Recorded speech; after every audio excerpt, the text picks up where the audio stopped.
Welcome to the Consumer Experience presentation. My name is Rand Ali. I'm doing an MSc in Management and Marketing at Nottingham Trent University. I'm the target subject of the Consumer Behaviour Analysis presentation. I'm using subjective personal introspection. I am Jordanian from Palestinian origin. I'm 23 years old and I'm a student. Firstly, I want to move on to section 1. It's a consumer segmentation. I'm using Val's Consumer Segmentation Survey. It's a psychometric method that measures predictive attitudes in conjunction with behaviour and demographics. I was identified to be both an experiencer and an innovator.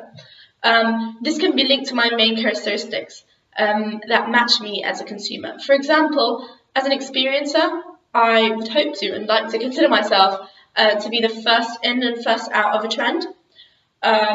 I'm always up to the latest trends in fashion. I'm very active and think of myself as a thrill seeker and extremely spontaneous. Also an innovator. I'm confident enough to experiment with fashion, the way I dress, willing to wear something funky and fun. I'm also future-oriented in terms of how I look at fashion. I look at what's coming in the upcoming seasons.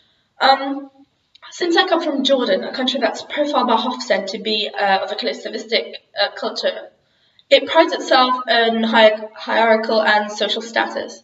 It is important because, as an individual, I do seek to be in to achieve a high status.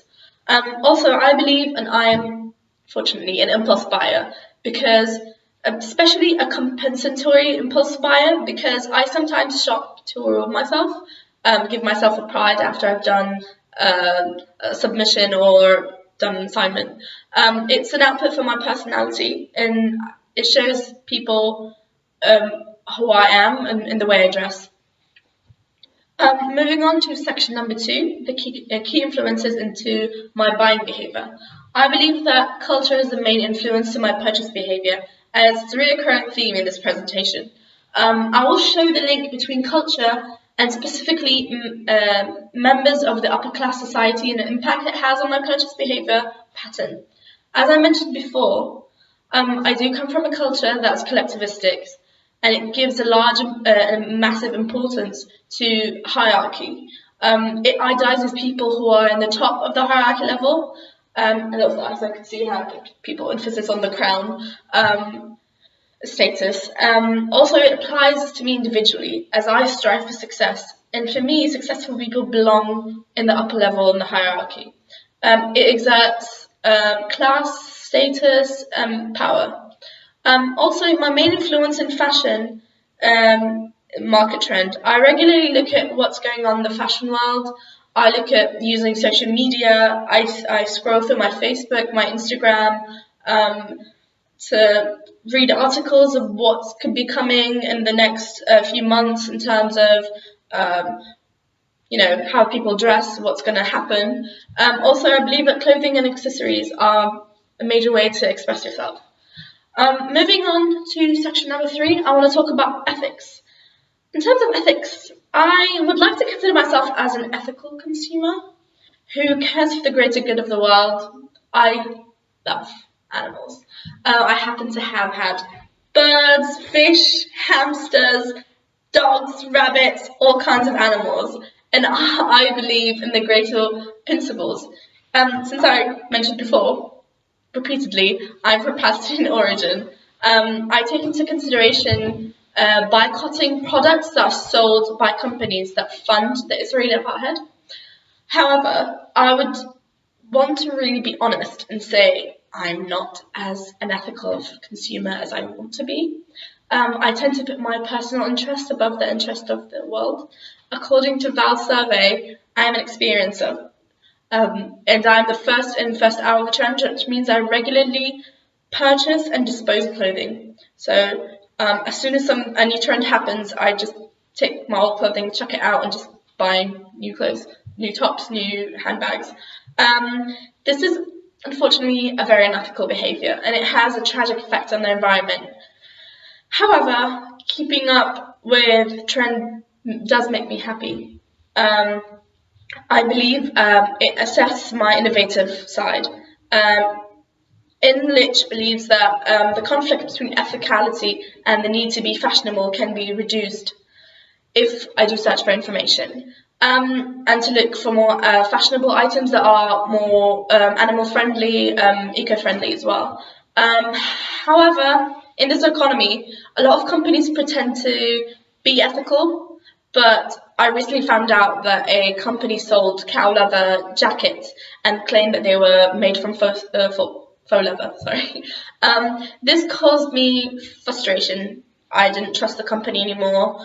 And however, shamefully, they released a new line of fashion, and since it was very trendy, it was like a company that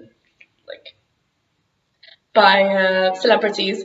I thought I'll just purchase it. I later felt guilty about it, but I kind of really moved on. However, I want to talk about and move on to section number 4. I need to discuss and critique theories I've previously selected.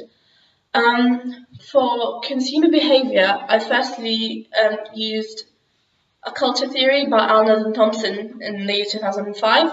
It shows the importance and influence of culture that have upon product purchase decision. Since culture is an important part of my identity, there is an impact on the desired status to be portrayed through items and belongings I purchase. The theory can be critiqued in the fact that now culture is influenced by marketing communication and the fashion industry. This in turn has an effect on consumer beliefs and self-identity, leading to consumers towards a more superficial way of thinking and for them to not care about anything else but other than the way they look. Furthermore, this can lead towards an unrealistic expectation, whereas brands helping attain status and help reach top hierarchical levels.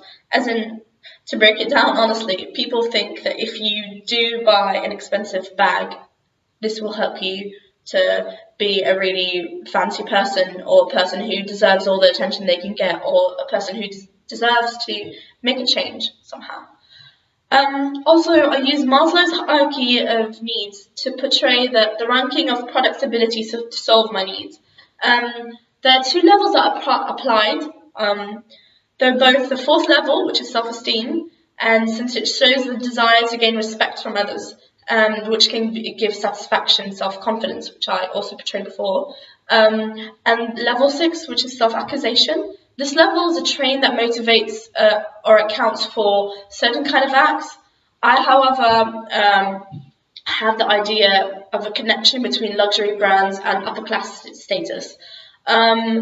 These can be supported by Tauber's analysis of consumer motivation being status and authority, indicating that shopping does have an ability to provide attention for consumers with the products and brands they purchase. However, Maslow suggested that consumers and societies should progress through the levels sequentially. In contrast, Evan argues that not everyone behaves in the same way, and they will not move in the ladder the same throughout. Some people might go up the ladder, some people might trickle down, some people might even skip levels. However, in terms of ethics, I've used a theory of cognitive dissonance by Festinger in the year 1957. It talks about the cause of confliction in mentality.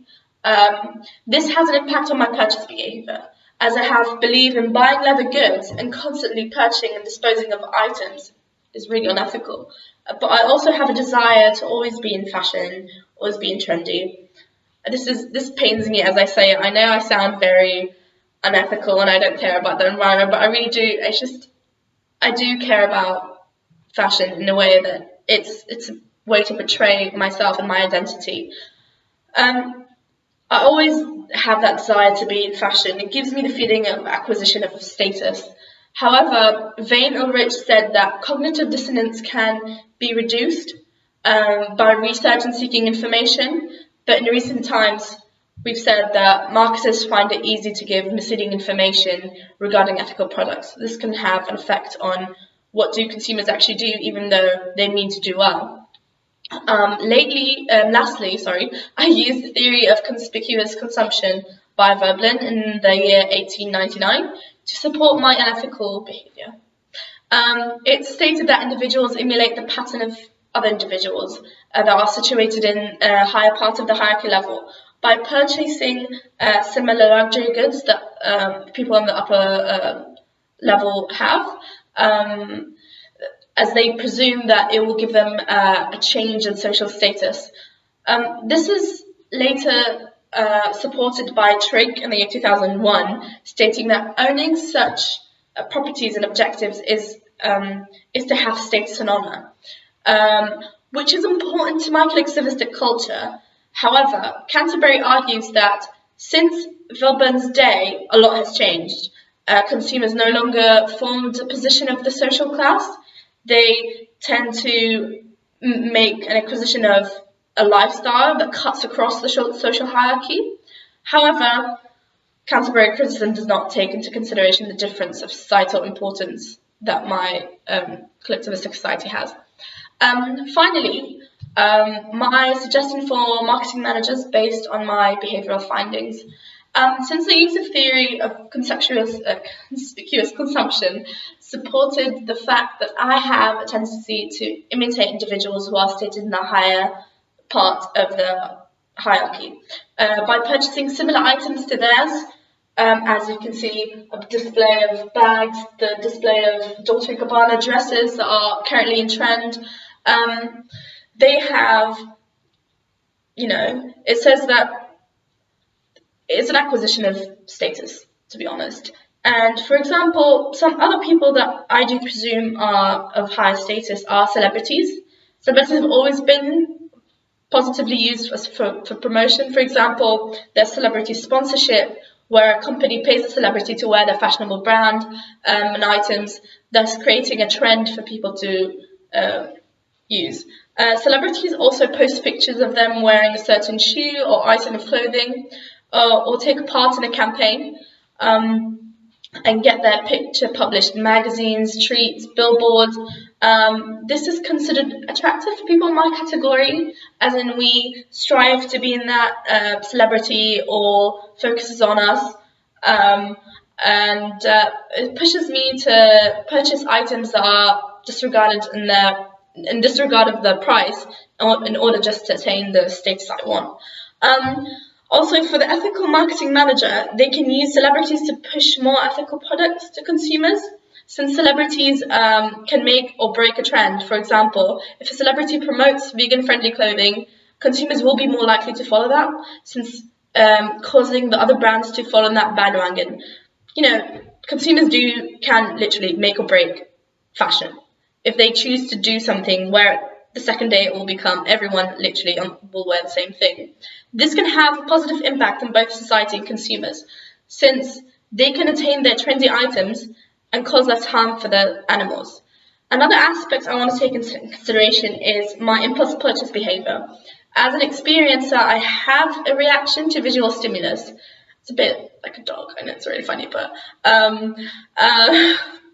I can use, this can be used in promotion. Placing sale signs, celebrity pictures will grab my attention. I might remember something I wanted, or this will trigger my impulse to respond to shop for no reason, or remember an occasion where I want to treat myself for something I've done. Thank you very much for your attention. I hope you loved my presentation.